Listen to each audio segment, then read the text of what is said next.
ডাকে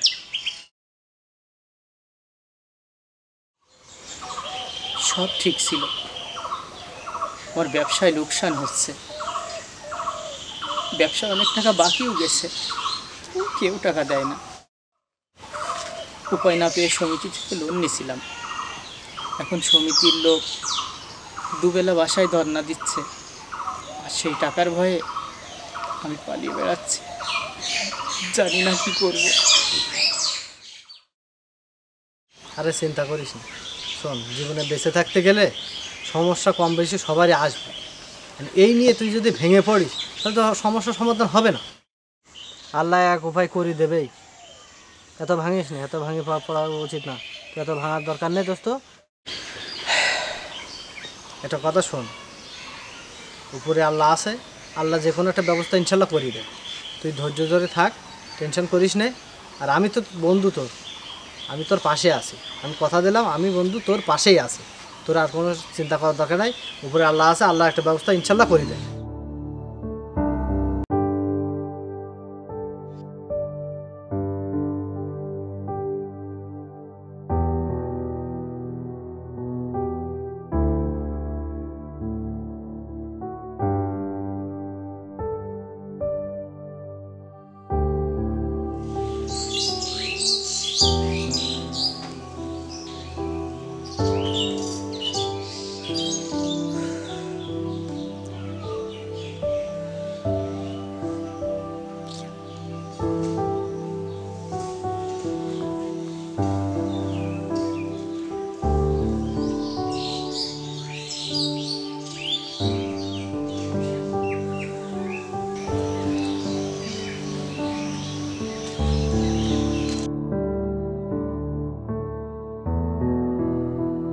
আব্বু, তুমি কী করছো এখানে?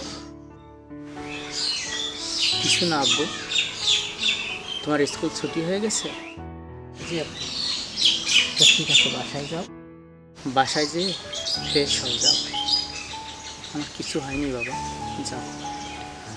ঠিক আছে।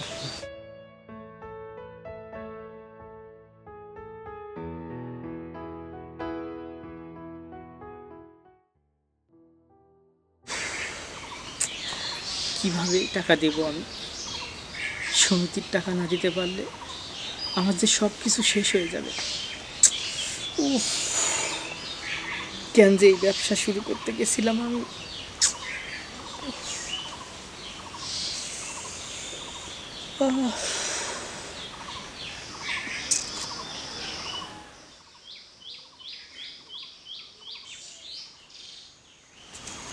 আরে ভাই, তুই এখানে? আমি তোর বাসায় খুঁজে আসলাম, খুঁজে কোথাও খুঁজে খুঁজে পাচ্ছি না। কি বিষয় কি? আর বলিস নি, দুশ্চিন্তায় আছি। কি হচ্ছে এসব দোস্ত? অনেকদিন তোর কোনো যোগাযোগ নেই, শুনলাম তুই নাকি সমিতির টাকাও দিতে পারছিস না। বিষয়টা কি?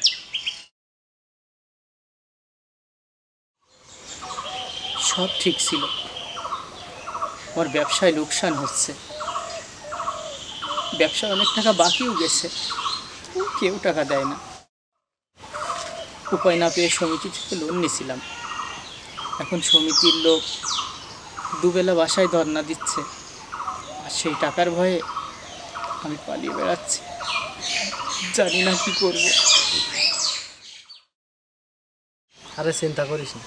শোন, জীবনে বেঁচে থাকতে গেলে সমস্যা কম বেশি সবারই আসবে। এই নিয়ে তুই যদি ভেঙে পড়িস তাহলে তো সমস্যার সমাধান হবে না। আল্লাহ এক উপায় করে দেবেই। এত ভাঙিস না, এত ভাঙে পড়া উচিত না। তুই এত ভাঙার দরকার নেই দোস্ত। এটা কথা শোন, উপরে আল্লাহ আছে, আল্লাহ যে কোনো একটা ব্যবস্থা ইনশাল্লাহ করিয়ে দেয়। তুই ধৈর্য ধরে থাক, টেনশন করিস নে।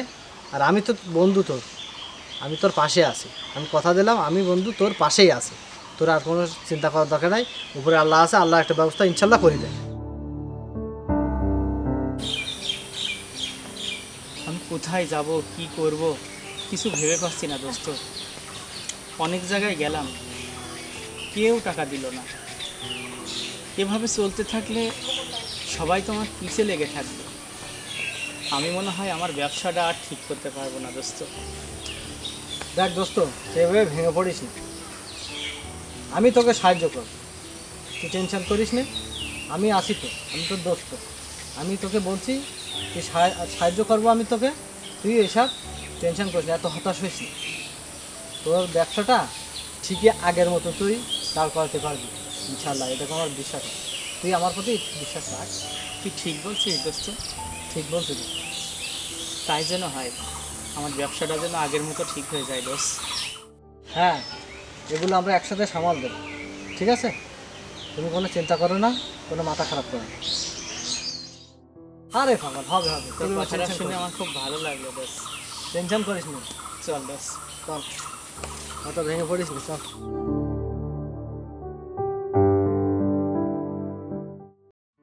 সোহেল, ধন্যবাদ তোকে। আজকে তোর জন্য আমি নতুন আশার আলো পেয়েছি। এখন মনে হচ্ছে আমি নতুন এক জীবন পেলাম। শোন বন্ধু, তুই আমারে ধন্যবাদ দিয়ে ছোটো করিস না। বন্ধু হয়ে এটা আমার বন্ধুর প্রতি একটা কর্তব্য ছিল, তাই আমার জায়গা থেকে আমি এটা করি।